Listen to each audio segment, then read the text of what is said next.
Yes, bana, karibu Kola TV, chaneli yako bora ya kimichezo hapa mjini YouTube, na tumaini mzima buheri wa afya ndugu mpenzi mtazamaji wa Kola TV. Cha kufanya kama ndio mara yako ya kwanza unaingia katika chaneli hii, na kuomba fanya jambo la kiungwana kwa kubonyeza maandishi mekundu yaliyoandikwa neno subscribe, na kisha ukasubscribe ili usipitwe na kila update zetu zote na taarifa za kimichezo zote pindi tunapokuwa tunakuwekea.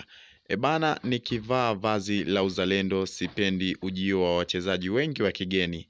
Natamani wa kwetu watoke wakatese kama wanavyofanya wa Nigeria au wa Senegal. Natamani kuona vijana wetu wakitamba hapa na kutoboa katika mataifa mbalimbali Afrika na Ulaya. Mwishowe nakumbuka tumewekeza nini kiasi cha kukataa wageni kuja. Hatuna vituo, hatuna mwendelezo, wala hatuna uwekezaji wa uhakika katika soka letu. Hapo naona vijana wetu wanaishi kwa kudra za Mungu juu ya vipaji vyao. Unashindaje na mifumo ya uzalishaji wa kweli katika dunia ya leo?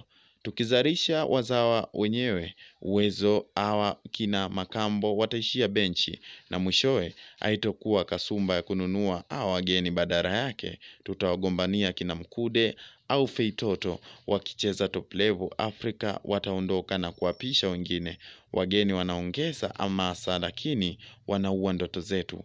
Kipimo cha uwekezaji ni matokeo. Wapi tumepata matokeo ya ukweli ili kuendelea kuvutia uwekezaji katika soka letu?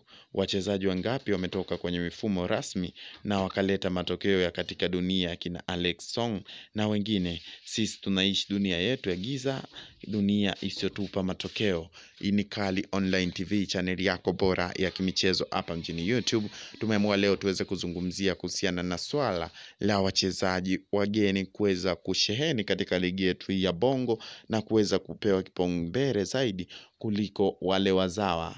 Ili usipitwe na makala hizi na update zetu zote za kimichezo, na kuomba fanya jambo la kiungwana kwa kubonyeza maandishi mekundu yaliyoandikwa neno subscribe, na kisha uweze kusubscribe ili usipitwe na kila jambo linalokuwa linakuwekea.